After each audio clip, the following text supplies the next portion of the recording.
So in our last session, I was discussing the material control. We did the basics of material control, the objectives, the classification, then the cost related to material, mainly the ordering cost and the holding cost. So when it comes to the material costing, there are three stages: purchasing. Under purchasing, mainly we control the purchasing cost using the documents. So we did the documentation process for purchasing control. Then the store control. So once you purchase the material, we have to store, and there are costs related to the store. Then we studied some stock control systems, ABC, economic order. Mainly, most of the questions are based on this EOQ concept and stock control levels. Right? So we did some past paper questions related to this.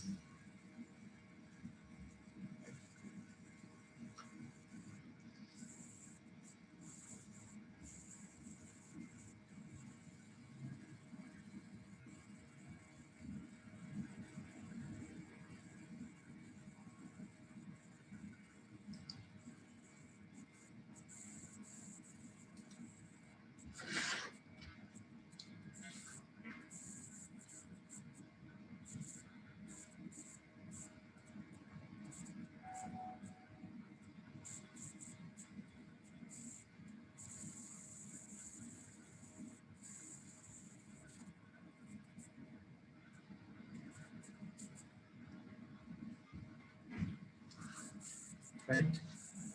Then the issue control.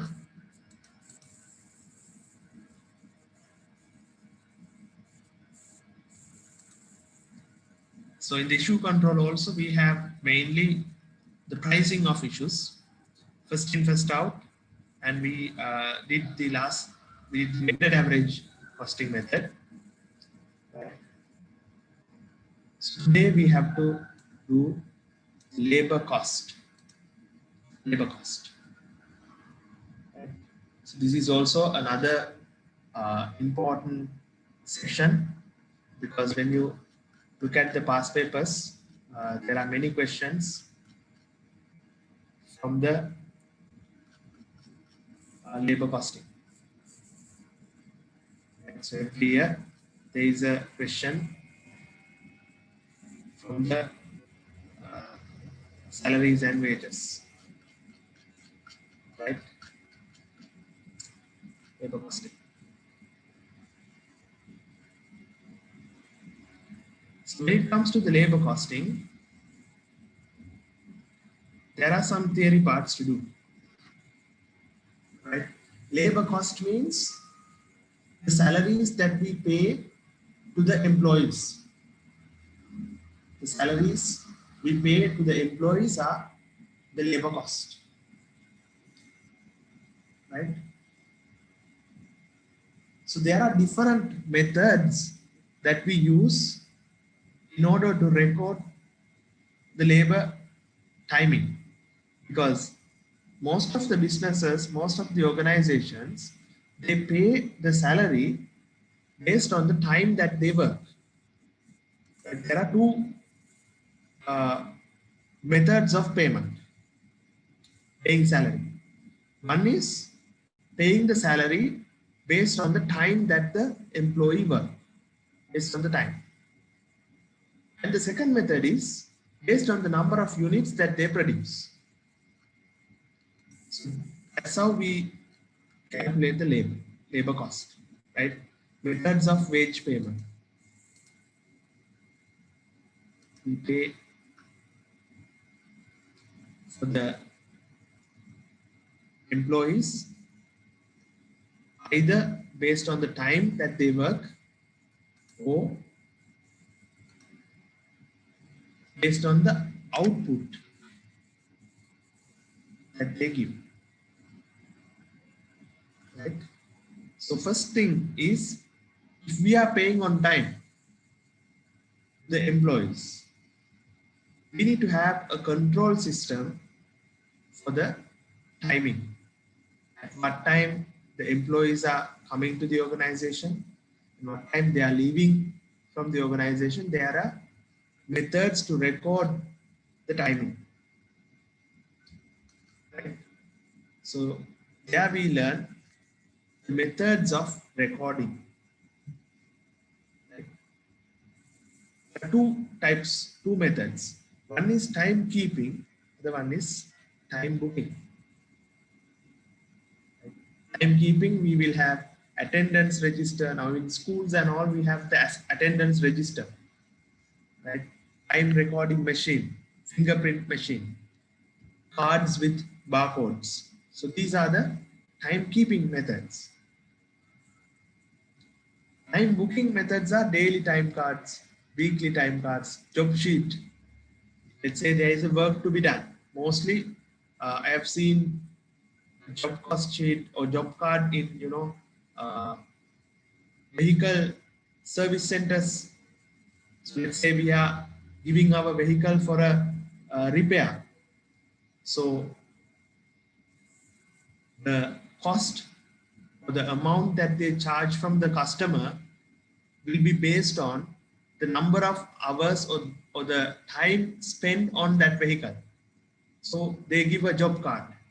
So in the job card, there is a time which they have started the job and the time they have completed the job. So based on the time, they charge from the customer. So job cost or job card is there. Then the piece work ticket, idle time card. Idle means not working, idle time. So these are the methods of recording. So I have given here first introduction. These are theory parts. You can just go through and you will understand these things. Right? So labor is, this is the cost incurred for the remuneration paid for the employees or laborers of the organization. Right? So this includes the basic salary, overtime, any other extra allowances, right? Vehicle allowance, fuel or food allowance, accommodation, right? Medical allowance, insurance.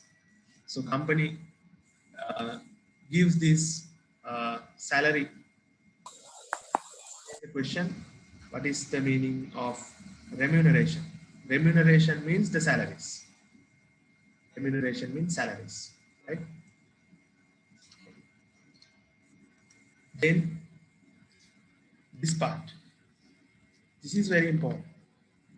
When it comes to the questions, we need to understand, we need to calculate the salary payment for the employee, the remuneration payment for the employee. That is the main part.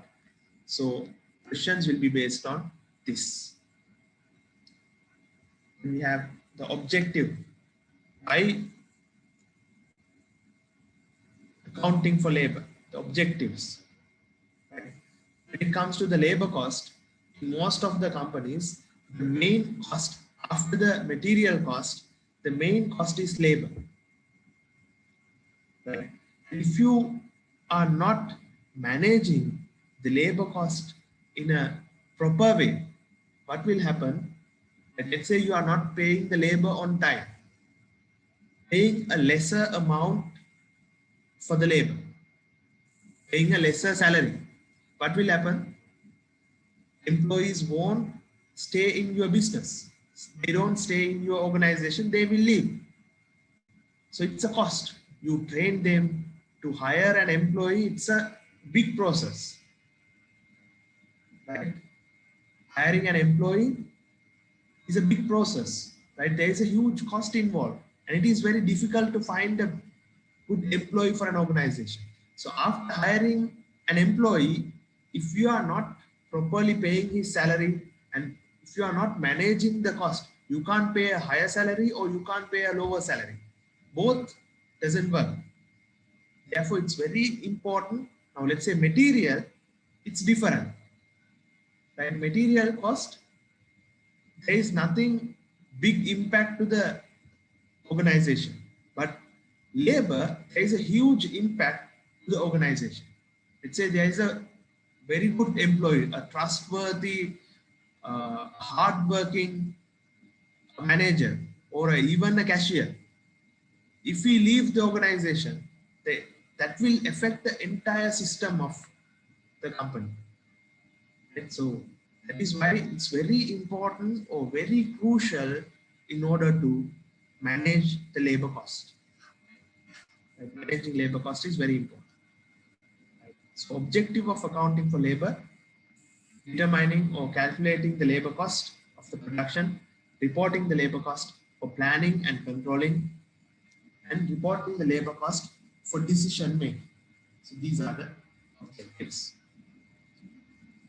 Importance, as I said, labor is the most important uh, factor for an organization, right? Large portion of the cost is comprises of the labor.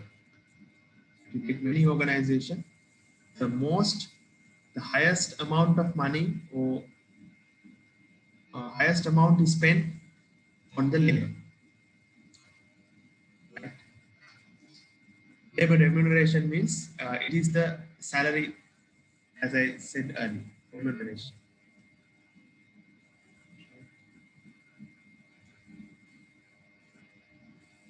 So to have a good wage system, right? When you are selecting a good salary or remuneration system, employees must accept it. Right? There is a provision for flexibility, economical, easy to administrate, and minimizing absenteeism. Employees should come to the company every day, and minimizing wastage, incentive plans, bonus schemes. So those things must be there in the wage system. Right? And recording of labor time, as I told, timekeeping and time booking. Remuneration means salary. Simply, you can consider the remuneration as salary. Okay? Remuneration is salary. Attendance register is the most traditional method. Time recording machine, recording the arrival and departure time. Fingerprint, right? So keeping the fingerprint. And most of the companies now they use the fingerprint machine. Card with barcodes. Right? There is a card where they keep it and enter. Time booking, daily, weekly time cards. Right? So this has a sheet completed by each worker by including the time spent of each job. Of each job, how many hours or time that they have spent. Job ticket, job card, piecework ticket, idle time card. So these are the time booking methods. Right? Just to go through that is enough. We will mainly target on uh, exam target questions. Right. So let's do this question.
let's do this example.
Right. So let's do this question.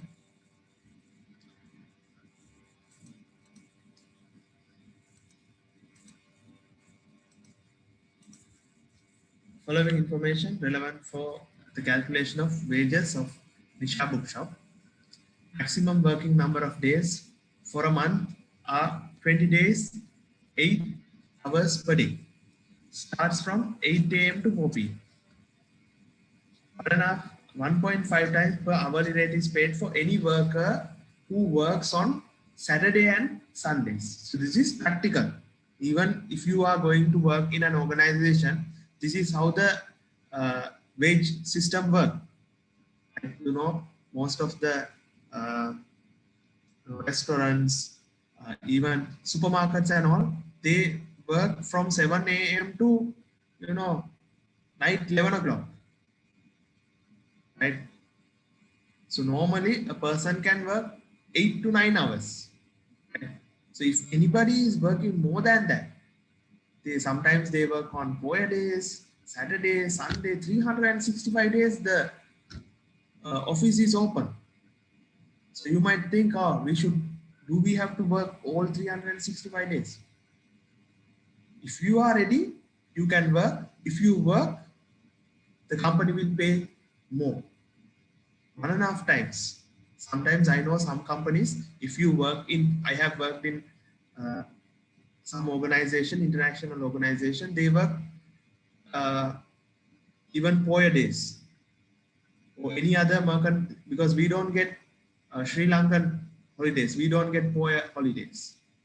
And if you are working in an international company, they have separate leaves, right?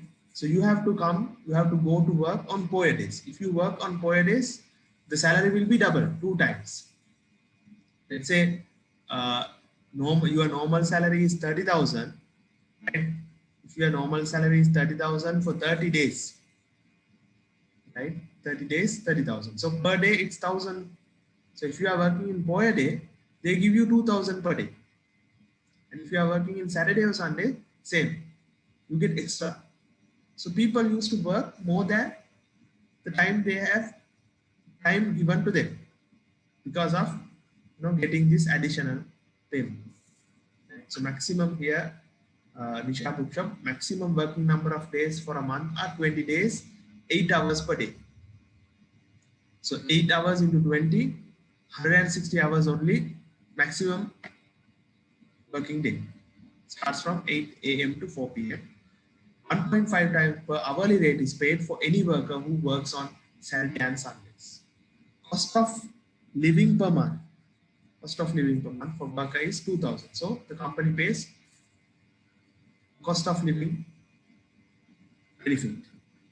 EPF contribution 10% on basic salary, 15% EPF employer, employee 10%, employer 15%.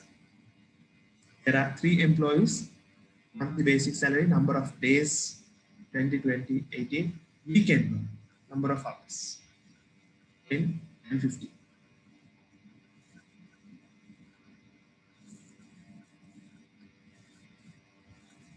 Calculate labor cost according to the following headings: basic salary, overtime, cost of living benefit, EPF contribution, total labor cost.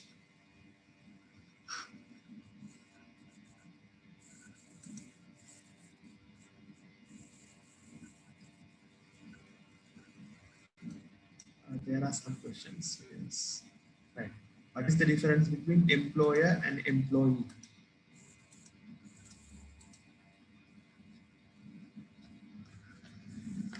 Employer means company. This is employer. Employer is company. Employee is employee. So employer only pay the salary to the employee. Employer and employee. Employer is the company. Right? Then let me explain the EPF and ETF.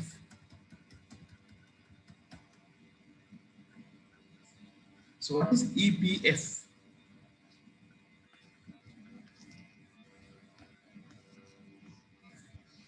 EPF. EPF is called Employee Provident Fund.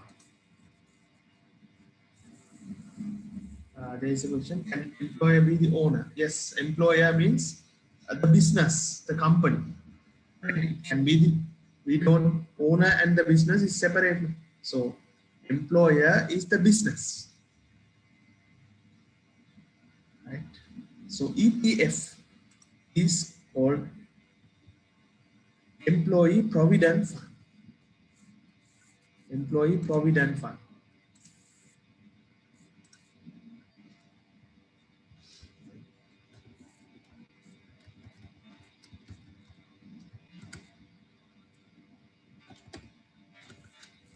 Provident.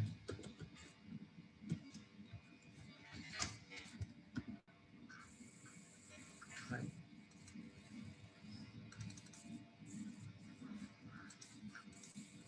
So this is actually, we call this as a social security system. The social security system. Why we call it as a social security system? Right now, you know that if a person is working in a government organization, if you are working in a government organization, right, after the retirement, what do you will get? Right? You might have somebody, you know, in teaching, or maybe a principal, maybe any a person who is working in a department. What they will get after the retirement? Yes, in your response. After the retirement, what do they get if they are working in a government organization?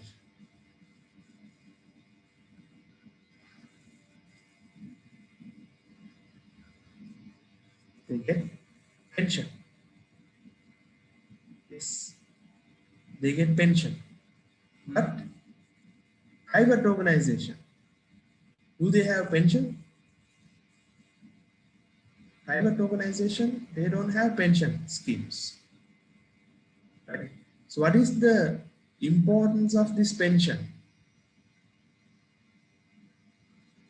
So if a person is getting a pension after the retirement, until he dies, until he die, he will get some money, because for his survival, he need money because he can't work.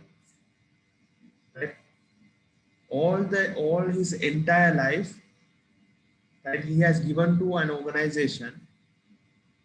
After that, after he's retired, and when he can't work, he should get some income for his survival. So government, if we are working in a government organization, you will get pension. But private companies doesn't pay pension. Right? So let's say in a country, most of the employees after the retirement, if they don't have anything for their survival, it's a problem for the country. Right? To safeguard these employees who are working in the private sector, government has introduced a system called EPF, right, to secure the society.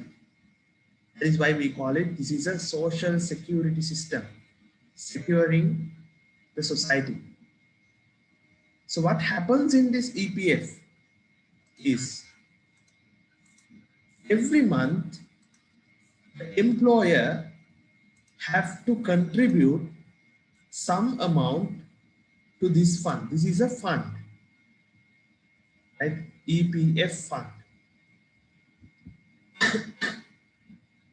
Let's say the salary of the employee is 100,000.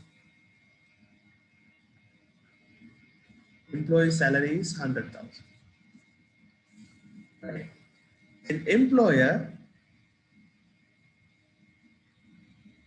An employee must contribute an amount to EPF fund, right? Employee must provide 10%. Employee must provide 10%. Employer must provide 15%. This rate can be 8% and 12% or 10% and 15%. Most of the companies they use 8 and 12. That's for our calculation. Uh, in exams, most of the times they have given 10% and 15%. So that means if the employee salary is 100,000, the employee must contribute to the EPF 10,000. He must contribute 10,000. So the net salary that he get is not 100,000. He won't get 100,000 because from his salary, 10% will be contributed to EPF fund. So he will get the net salary of 90,000 only.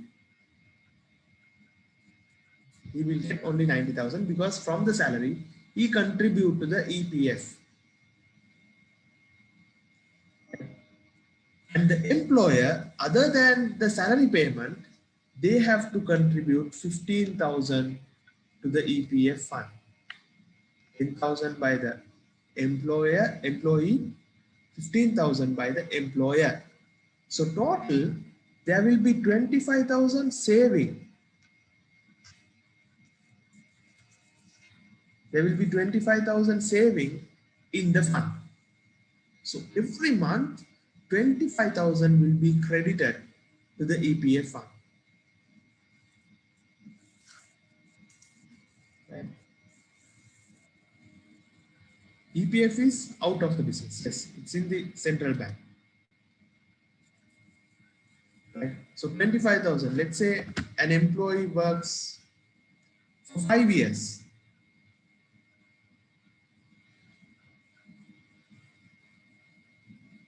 Employee works for 5 years.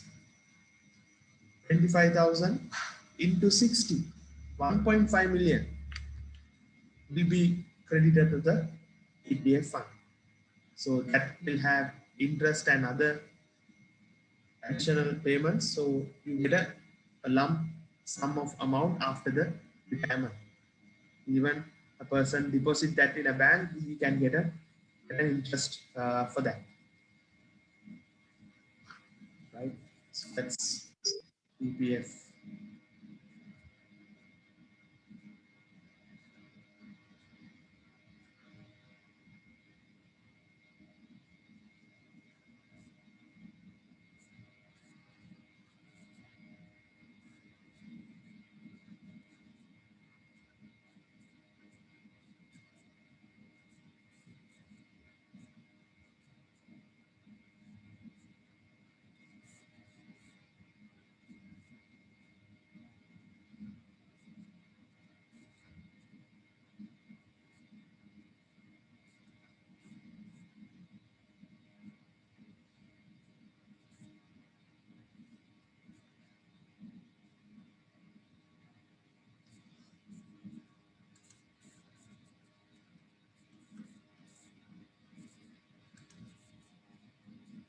Then the ETF is also similar to this ETF. For the ETF, only the employer will contribute 3%. Employee doesn't contribute for ETF. Only the employer will contribute to the ETF. That is, he will contribute 3,000 every month. So there is also another separate fund, EPF and ETF.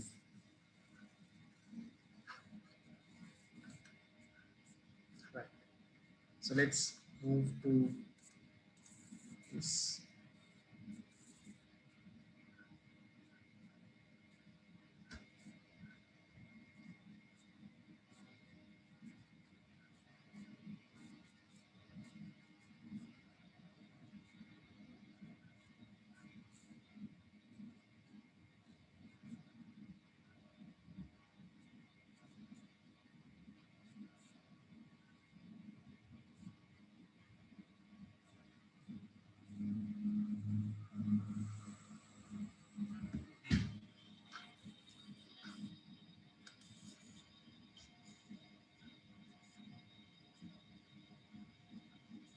there is a question. Then we make payroll sheet in labor costing part. Yes, payroll sheet is a part of labor cost. So in the syllabus, this is under the management accounting labor costing. So shall we do this question now?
Let's draw a pay sheet.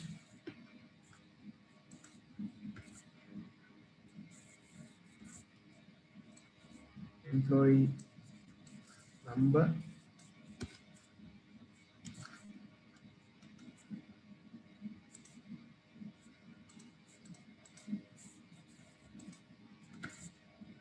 we have 3 employees, employee name,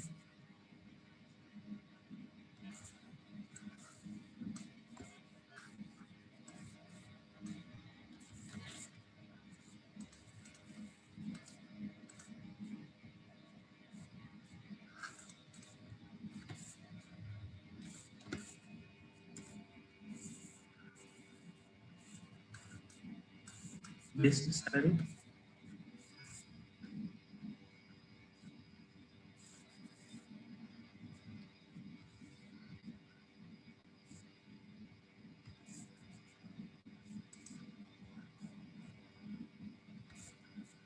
then there is overtime payment and cost of living benefit.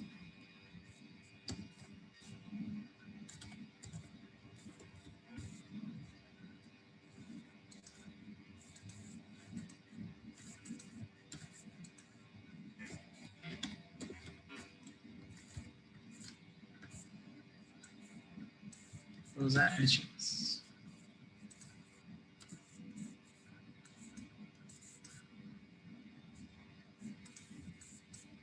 Cost of living benefit.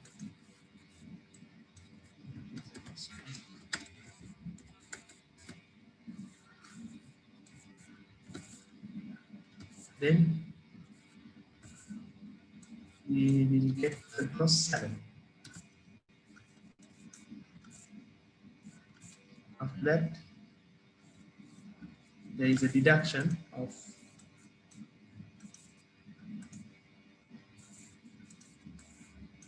EPF of 10%.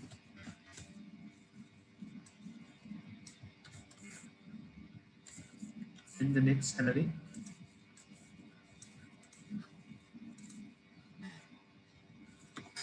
then also they have not given the ETF. We will, it's okay. We will calculate the ETF as well.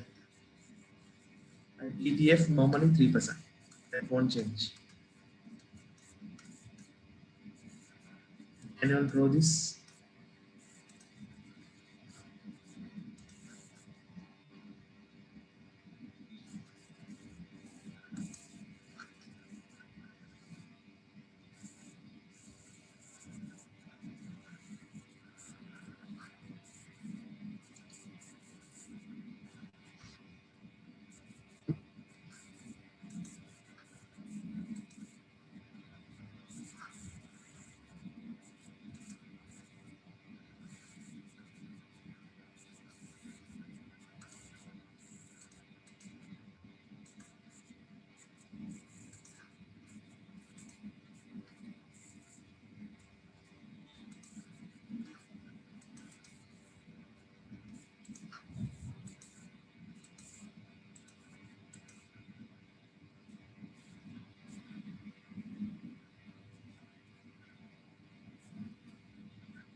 The ones is the overtime and cost of living. Those are the additions.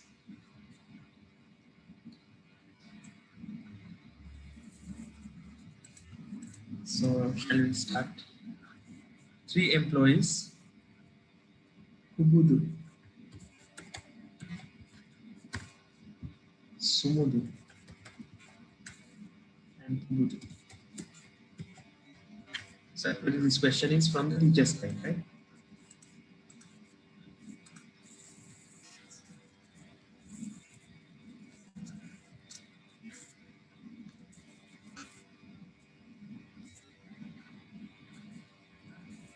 Three employees. The basic salary is 16,000, 19,200, and 20,000. That's the salary.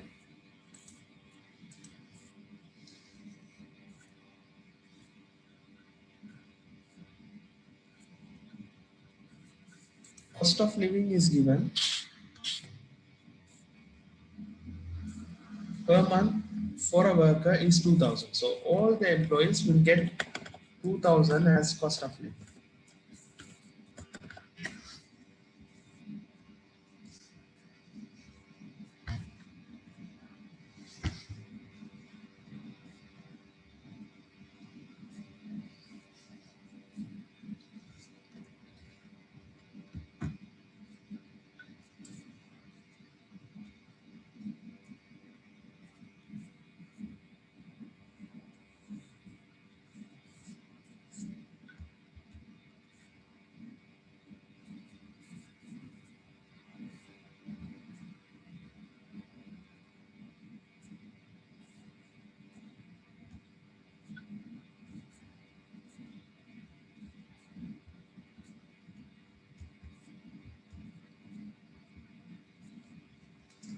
Right.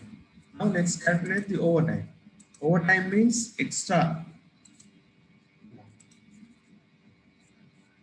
So for the extra time they work, they will get 1.5 times per hourly rate. Weekend work. Number of hours they have worked. 10 hours Sumudu, 15 hours Kubudu. Right? There is no overtime for Kubudu. How much is the overtime payment for Sumudu? He has worked 10 hours. How do you calculate?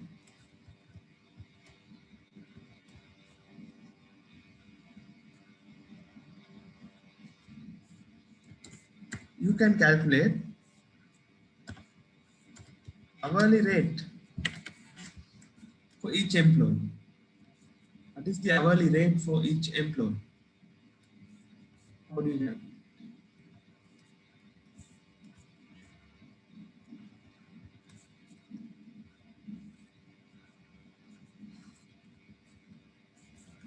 That you have to calculate total number of hours.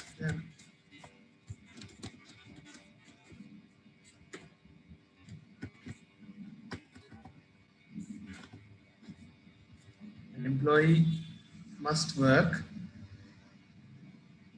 20 days into 8 hours a day. Per month, 8 hours, 20 days, 160 hours.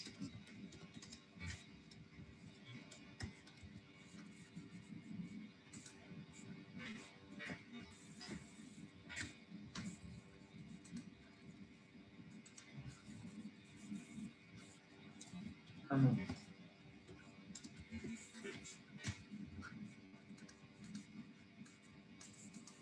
An employee must work 160 hours per month. Then hourly rate.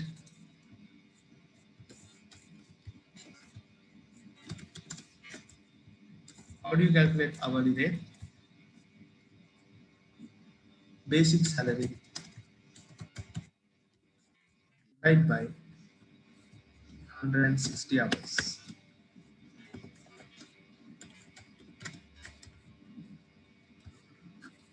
Basic salary divided by 160 hours.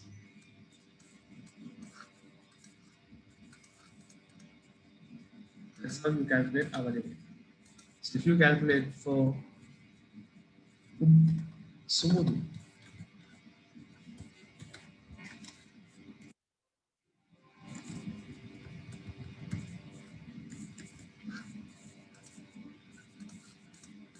what is the hourly rate for Sumudu?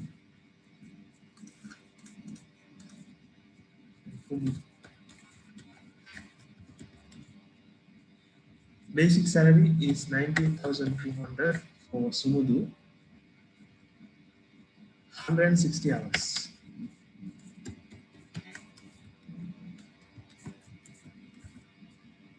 20,000.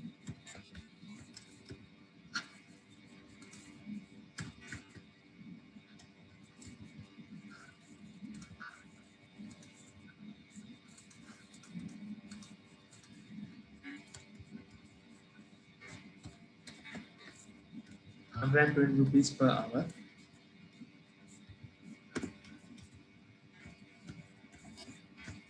125 rupees per hour is the rate.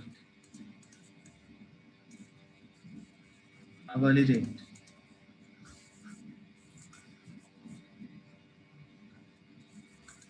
And now tell me how much is the overtime payment for Sumudu and how much is for Pugudu.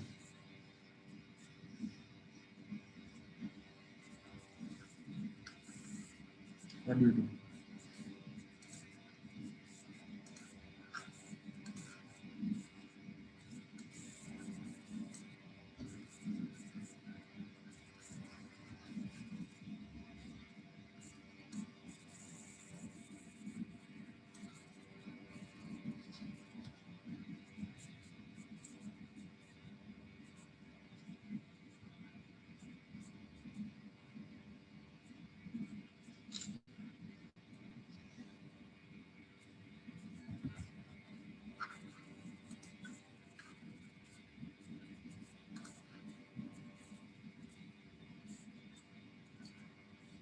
Sumudu is- So Sumudu has worked 10 hours. So this is 10 into per hour 120. So multiply. Pugudu has worked 15 hours. So multiply by 120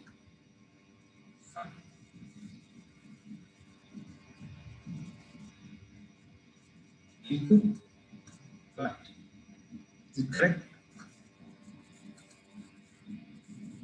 Into what? 1.5. Yes. They have told here 1.5 times per hourly rate, right? So this is normal hourly rate. So you have to multiply this by 1.5.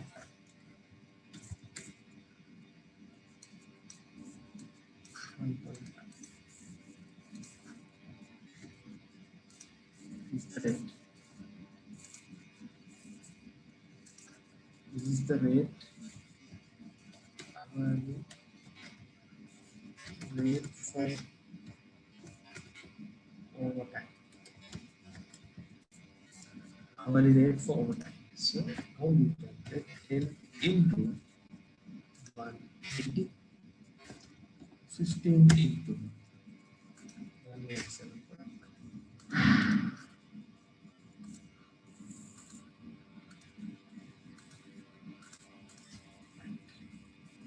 That's how you calculate overtime.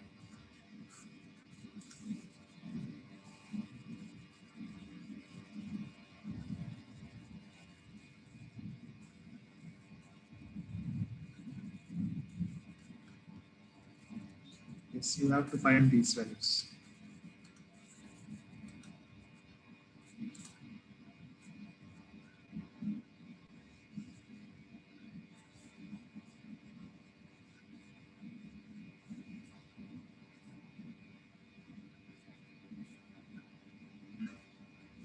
Now, gross salary means it's the addition of basic salary plus overtime and cost of living.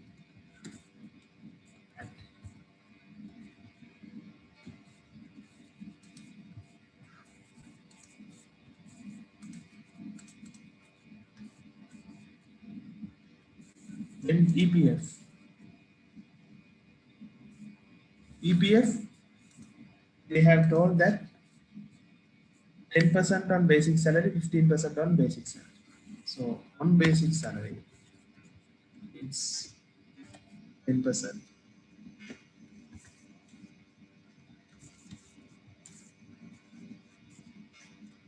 Then the next salary means gross salary minus deduction.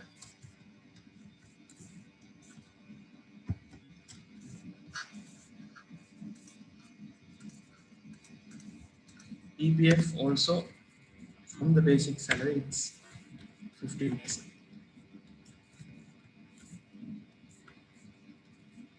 ETF from the basic salary, it's 3%.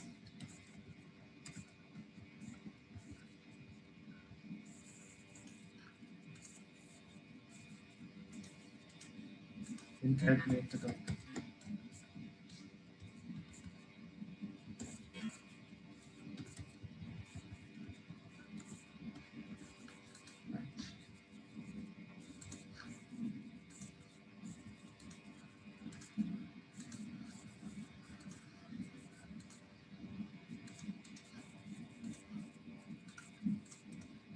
So can you complete this salary sheet? This is called salary sheet.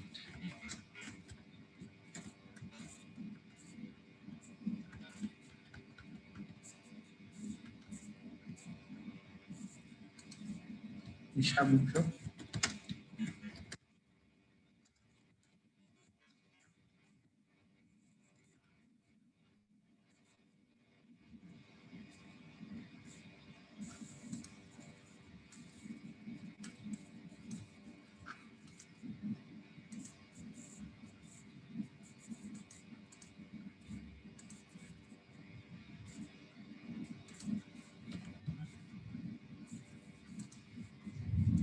So in A-level paper, some questions they have asked to draw the salary sheet.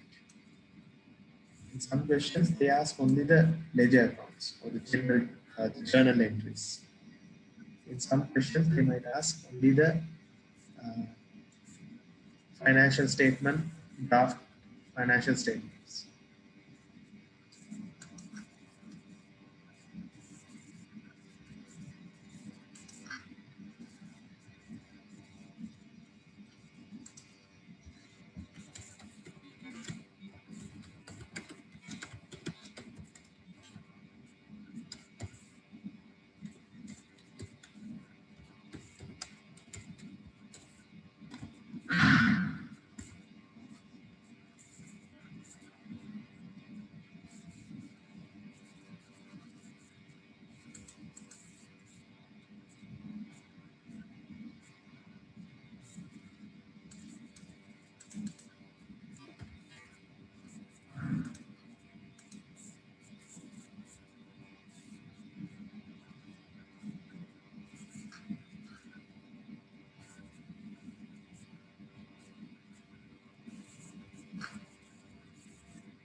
Right.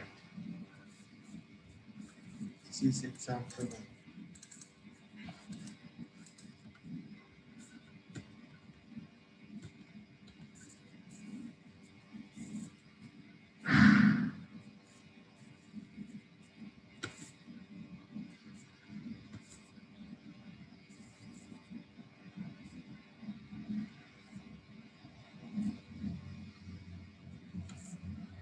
Okay, so then we have question: state the source documents used in recording labor time. Labor time, here we have documents, say attendance register, time recording machine. Mainly the attendance register, time cards you can take as source documents using recording labor time. Then the benefits of uh, labor cost control. More attention is needed for labor cost than the other resources, being the labor is a human resource, not like any other material or any other cost. Control of labor cost is important because large portion of cost will comprise of labor cost. Can minimize cost time per unit by increasing the production capacity through an improvement of labor productivity. So these are some of the importance. Okay. Right. Now let's do another question. I'll take a past paper question. So this is the format, and now I will explain the complete process. How to make the salary sheet, the journal entries, and the ledger accounts.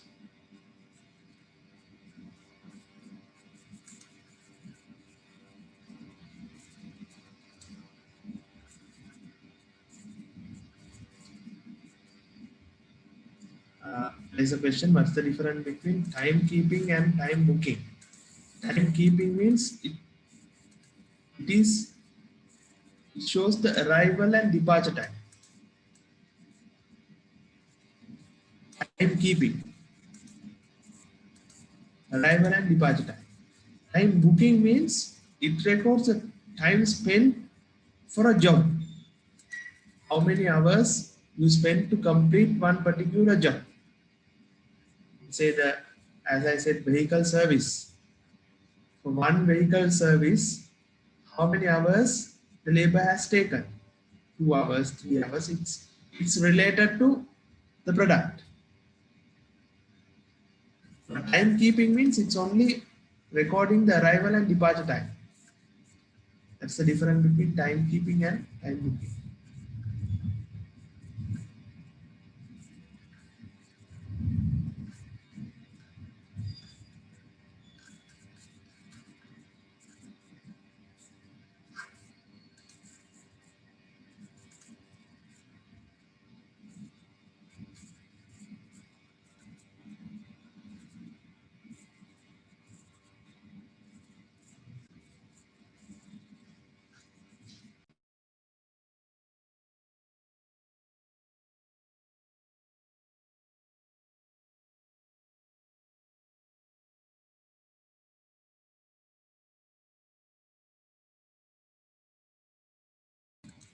Here's a question: what are the source documents? You can write the source documents as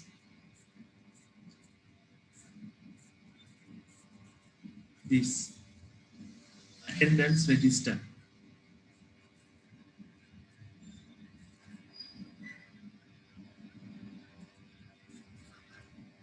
Right, then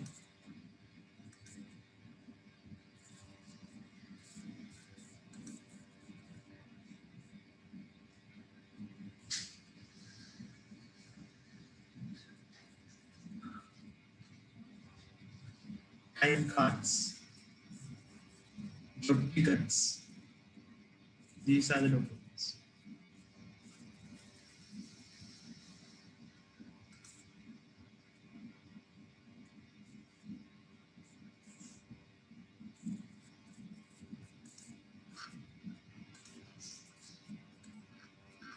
Now let's move to past paper.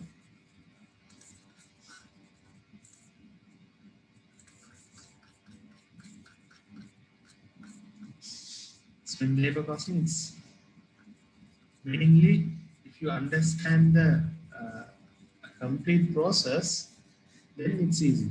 For all the questions, you follow the same technique.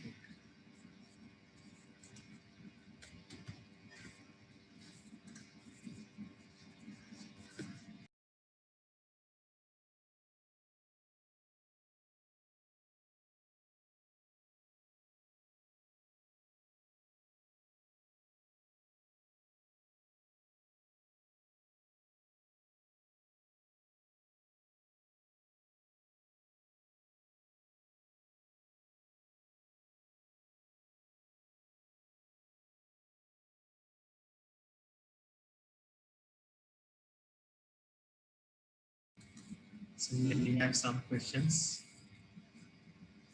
But I do 2017. Let's do 2017.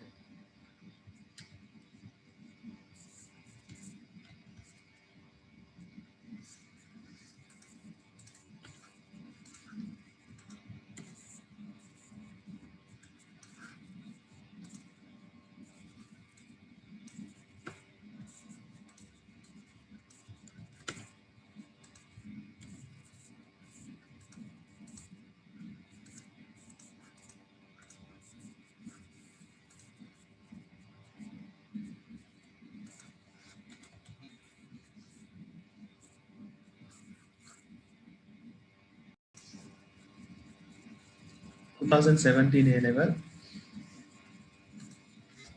Question number 4, part A. Right. So what is here? The following information relates to wage of a company for the month of July 2017. The gross wage for the month is 680,000, which consisted of the following. Basic wages 4,800, normal hours worked at 100 rupees per hour. Overtime 5,500 hours worked at an hourly rate at 150. Bonus 100,000 on profit basis. Labor charges 25,000 paid to an outside party for installation of the machine. Deductions from the wages for the month is as follows. Contribution to EP 48,000, installment on staff loan 120,000, welfare fund 25,000. So they have given the total. Employee contribution 10% and 10%. The company calculates the contribution for EPF based on the basic wages. So the requirement accounts wages, wages control, EPF, ETF. Let me explain the full process here. Right. So let's take this.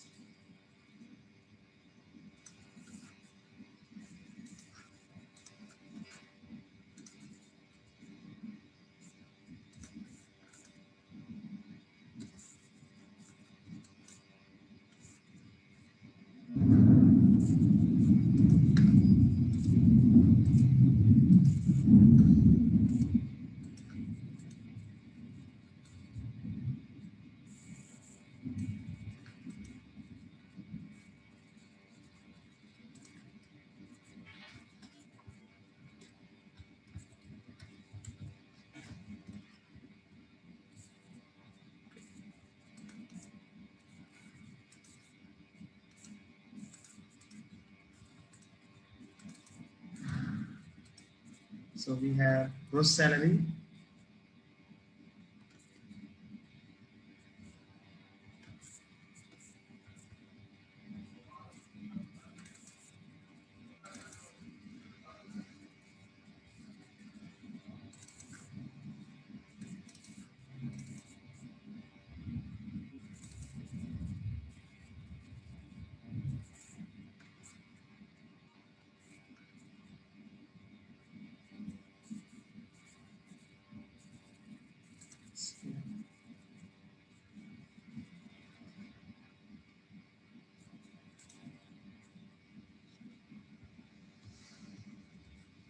There is a basic salary, overtime, premium, bonus. There is a bonus. Labor charges of 25,000 paid to an outside party. Yes, that doesn't come here.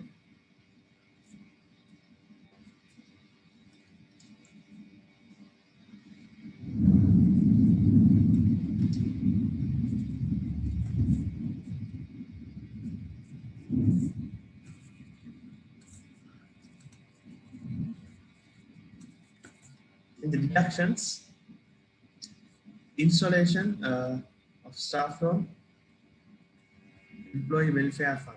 So there are three deductions. There are three deductions.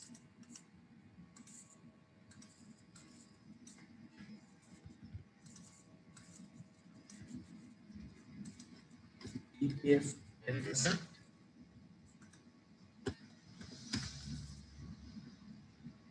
installment for staff room, staff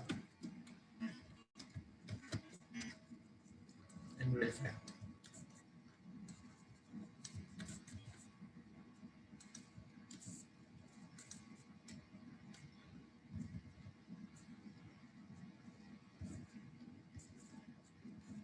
Right. So you need these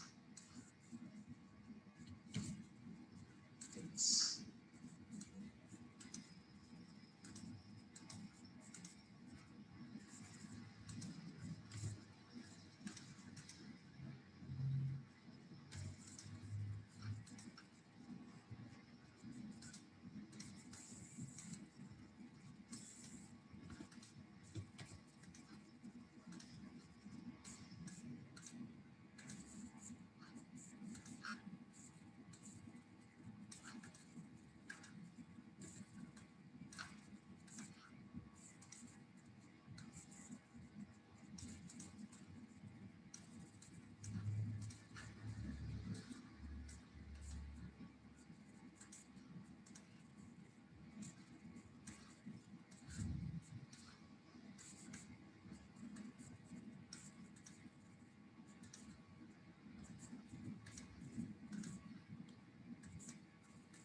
Right.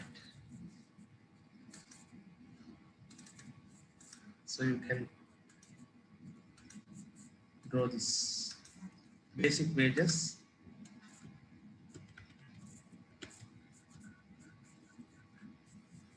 4,800 normal hours worked at 100 rupee per hour. So 4,800 into 100. It's 480,000.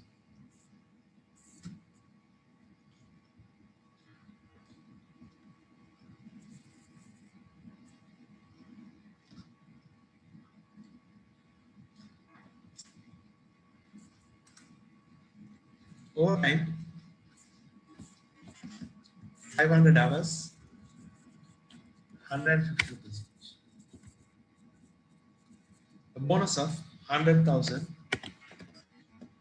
on profit. So total gross is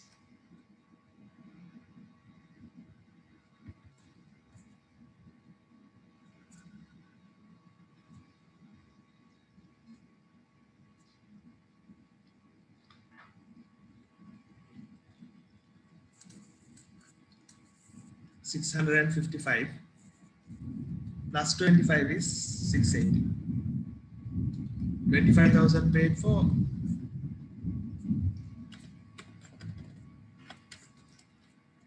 that's the additional.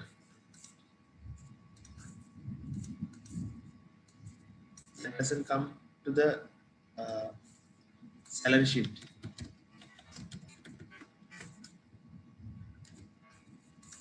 25,000 doesn't come for the salary sheet because it's a labor charges paid to outside party for installation of machinery. He is not our labor. It's outside, so it doesn't come here. So that you take separate.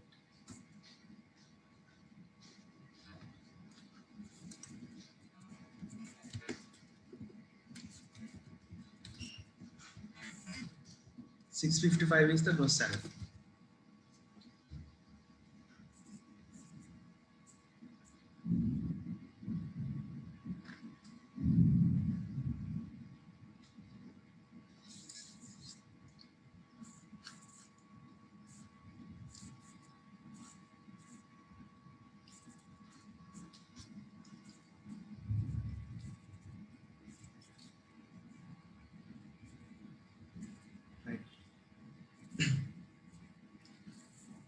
Can you all hear?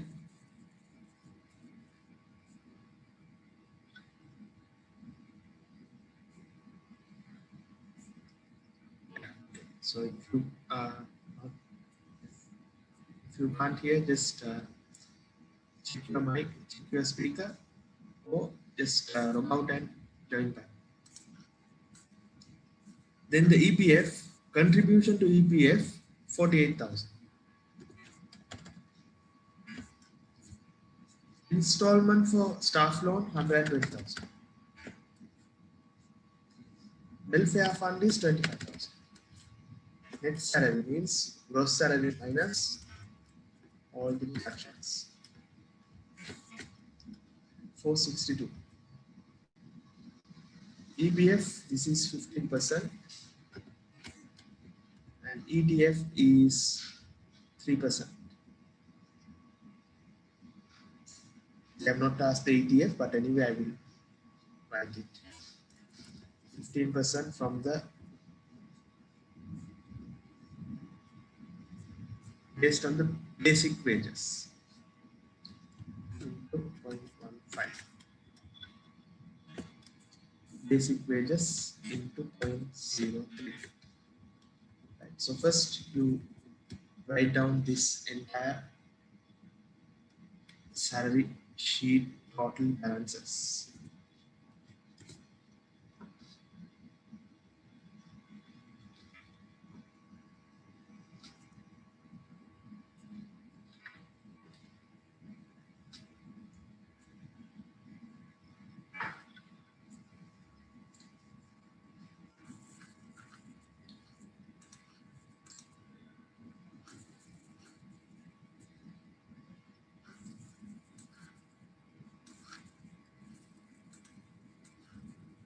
Like this. Then let's record this in the accounts. EPF 72,000 is 15% from the basic wages. This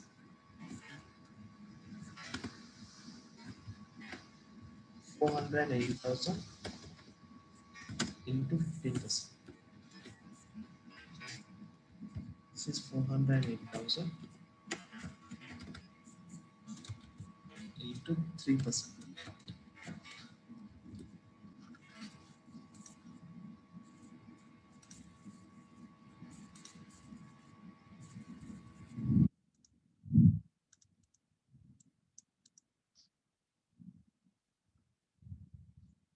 Right?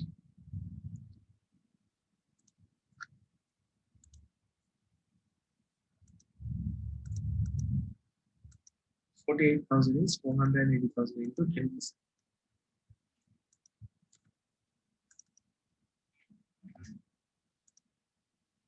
Okay. Now let's record this in the ledger accounts. So this is a very important ledger accounts. So what I'm going to do is I will give the journal entries, and after that we record this in the ledger. Here's the journal entries.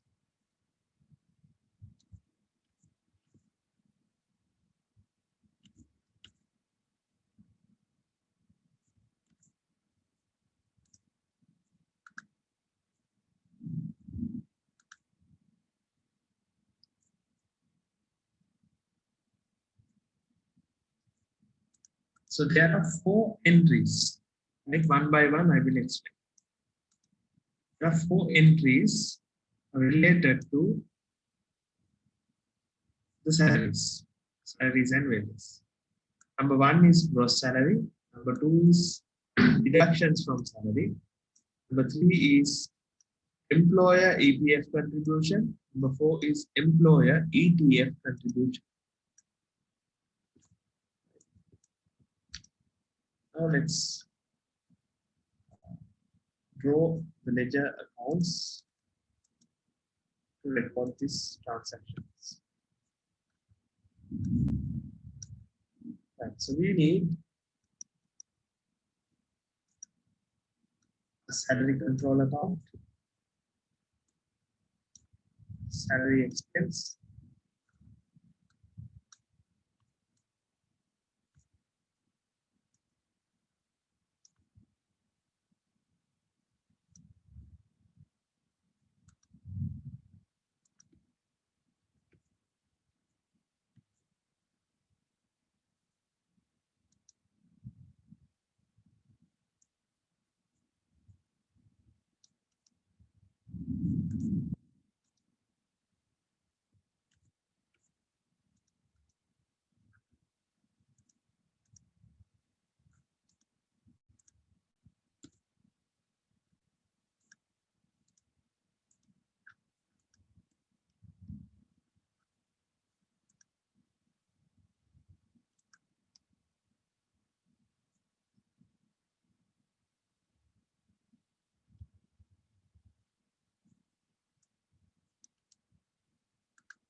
right?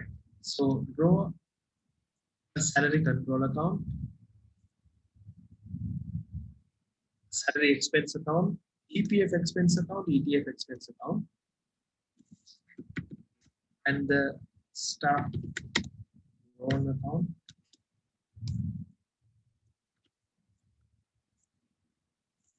then welfare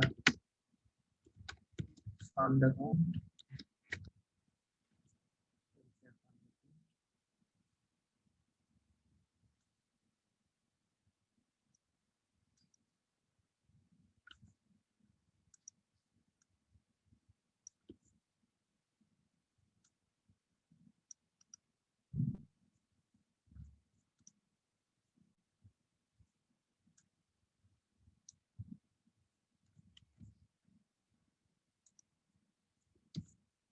EPF payable account, ETF payable account.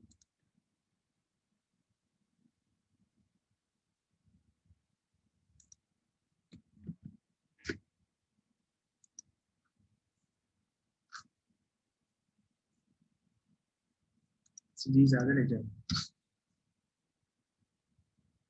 4 entries.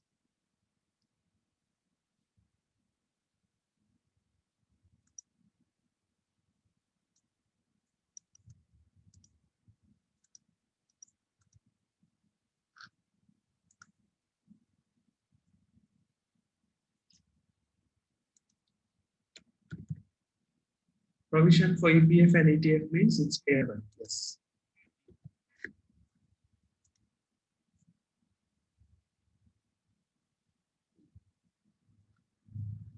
So first transaction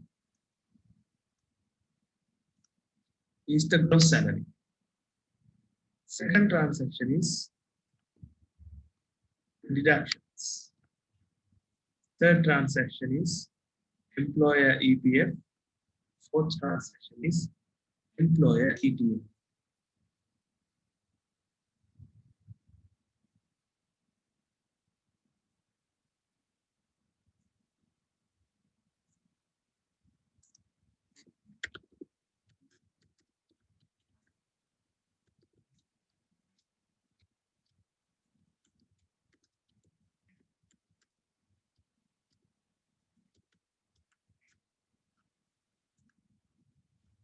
Number one.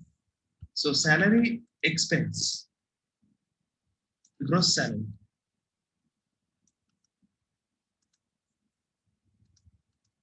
Gross salary is the expense of the company. So it will be debited to salary expense account and credited to salary control account.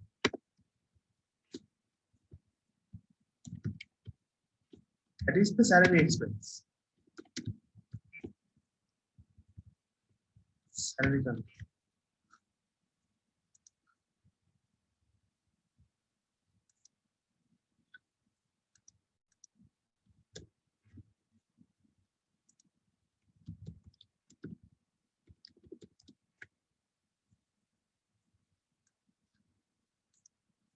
That is the expense. Salary control account means that it's a payable account.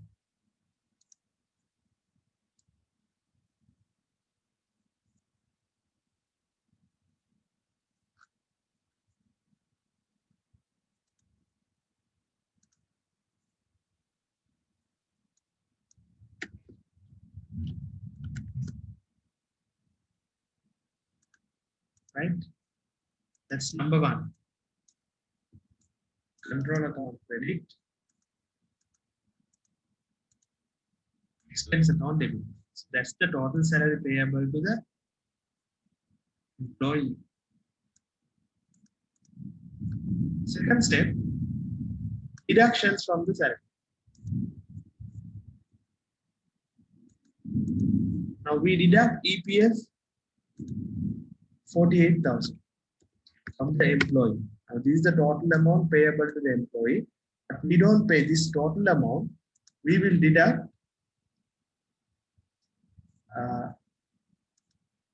from the salary. Now there is a question. What about the bonus and overtime? Bonus and overtime, you don't need to show separately. The gross salary includes everything.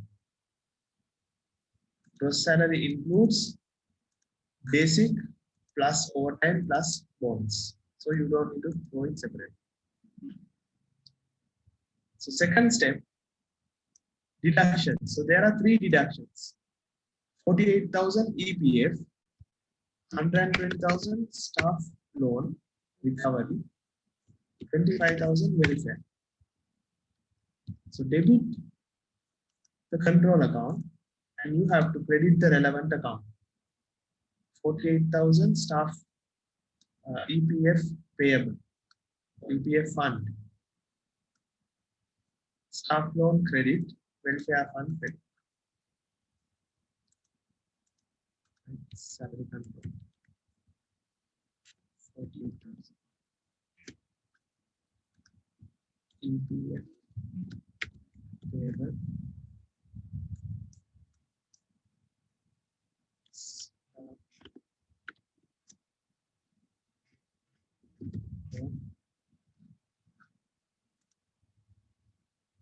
Staff loan.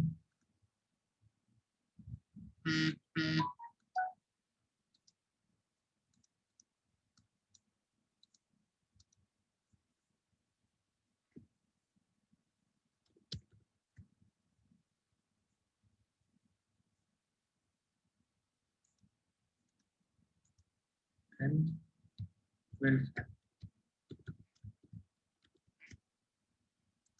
Welfare fund.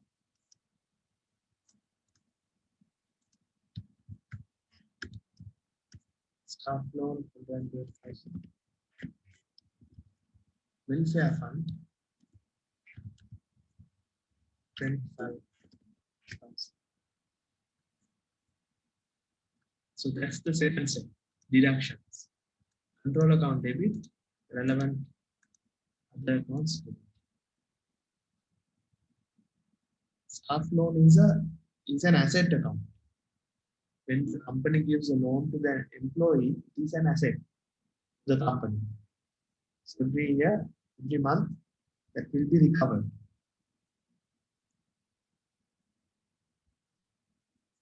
In the third step, employer EPF contribution.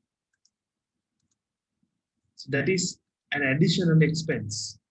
Expense account debit, EPF payable account credit.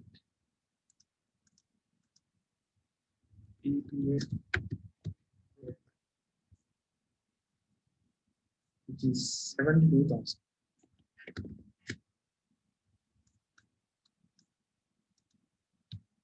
EPF. So in the fund EPF payable, there is 120,000 total.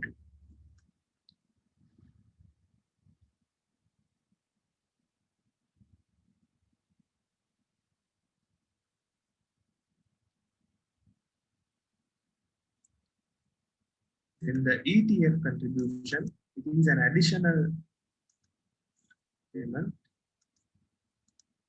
expense account debit, payable account.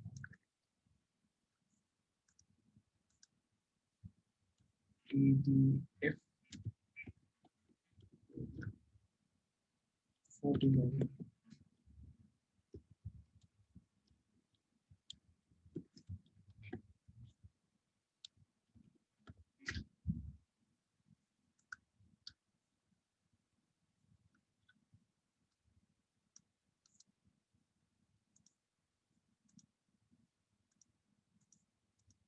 And the net salary payable, the employee will be 655 minus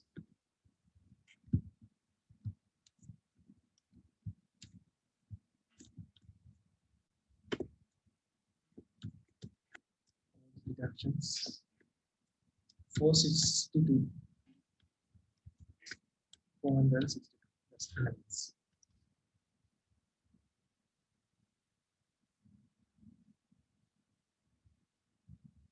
EPF, ETF also you can take the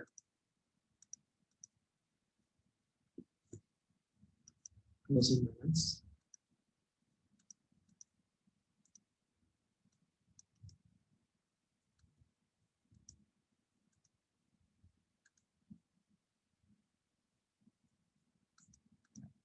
Business pay the salary payable now. This is, I have to consider it as still it is payable. If it is paid, here it will be cash. Then there is no balance. Cash account credit, this is debit. I consider it as payable.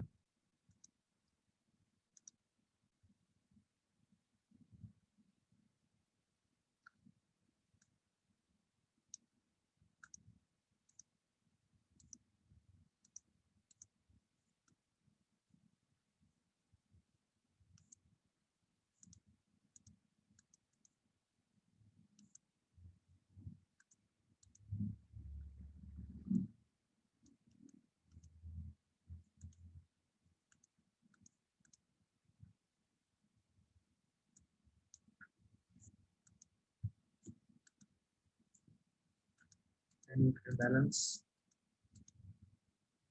EPF, ETF accounts as well.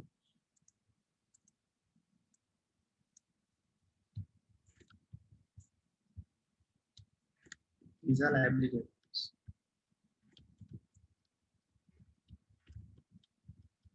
EPF payable total 120,000. Employer 72, employee 14.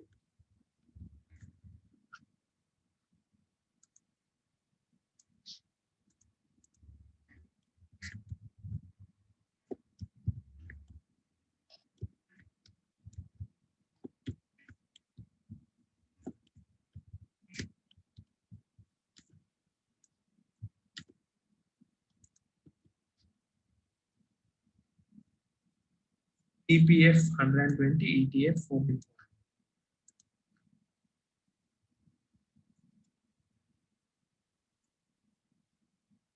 Welfare fund is a fund contributed from the employee. Contribution to employee welfare fund, deduction, it's deducted from the salary. It is not given by the company. It was deducted from the employee salary. Is why it is deducted from the salary account. It was credited to a welfare fund account. It is not contributed by the employee employer is contributed by employee. These are the 4 steps for journal entries. Now I will show you how to record this in income statement and statement of financial position, the draft financial statements.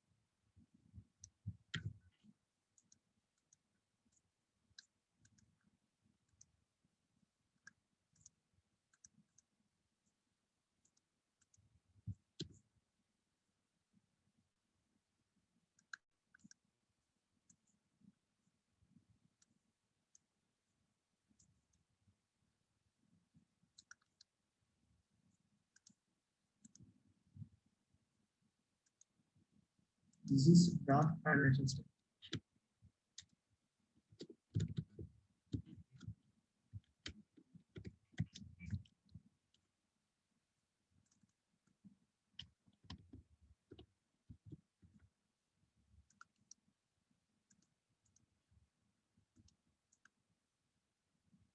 So under expenses, there is salary expense, 655,000.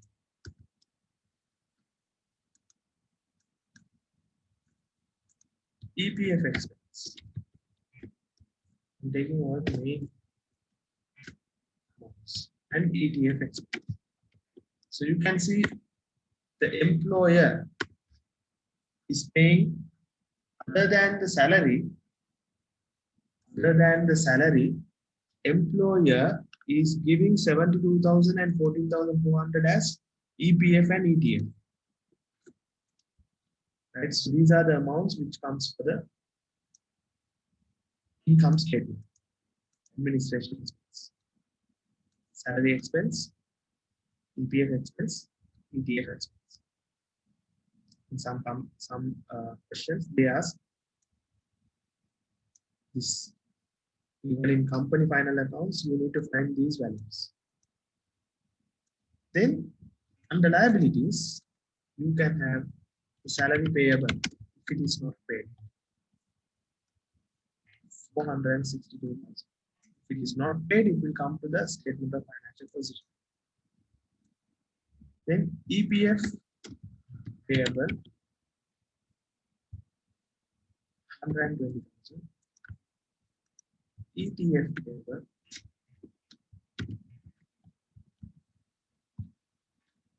40,000. So these are the amounts which comes from income statement in statement of financial position.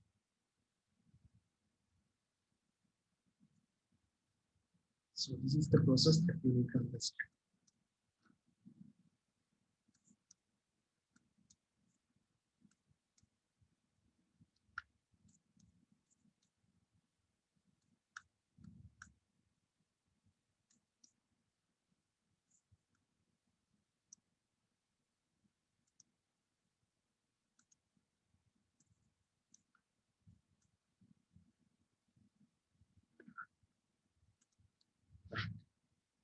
Is it clear?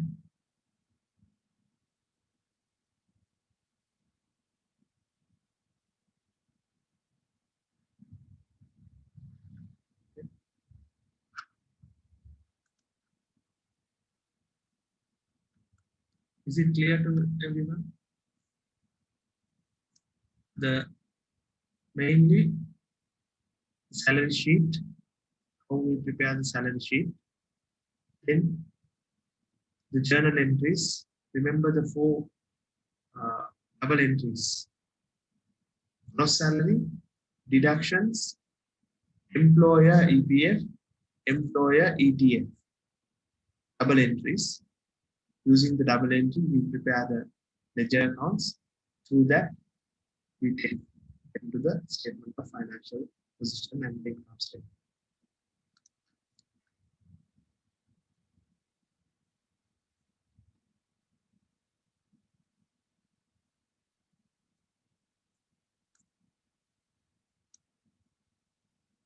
Staff loan is already the employer will pay. Yeah, staff loan is actually there is an opening balance in the staff loan. It's an asset. And when the company gives a loan to the staff, cash will be credited to the and the staff loan account will be debited. When it is recovered from the employee, salary control account debit, staff loan account debit. So every month it will be deducted from the salary and the loan. It is an asset account. It goes to the financial position, but no need to show. Mainly, you need to show the income statement, salary, EPF and ATF, current liabilities, payables. Right. So this concept only we use for all the other questions. Right. So try to understand this, and let's try to do the other past paper questions as a homework. And let me know if you all have any doubtful areas. I will clear them. Okay. So I hope this is clear. Right?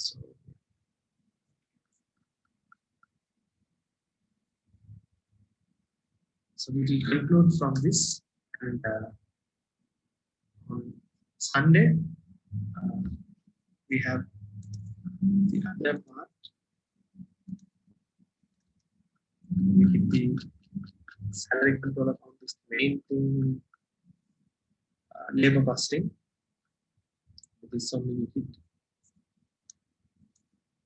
Sunday I'm going to do another very important section, the overhead.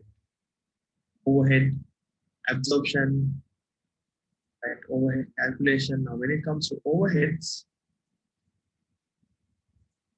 these are the 4 stages. Process: collecting the overhead, allocation, apportionment, and absorption. 4 stages. Right? So if you go through the papers, right? This is 2019. Here's the question: overhead. Part B, overhead related. 2018, here this is overhead. 2017, this part is overhead. And 2016, here overhead question. So overhead absorption is compulsory question. Right? Compulsory means it's there in every year. So definitely you will also get a question from overhead. So that part I will discuss in the next class. Okay. So try to do labor costing questions in the papers. And if you have anything, drop me a message in WhatsApp. I will try to respond. Okay. Any other questions?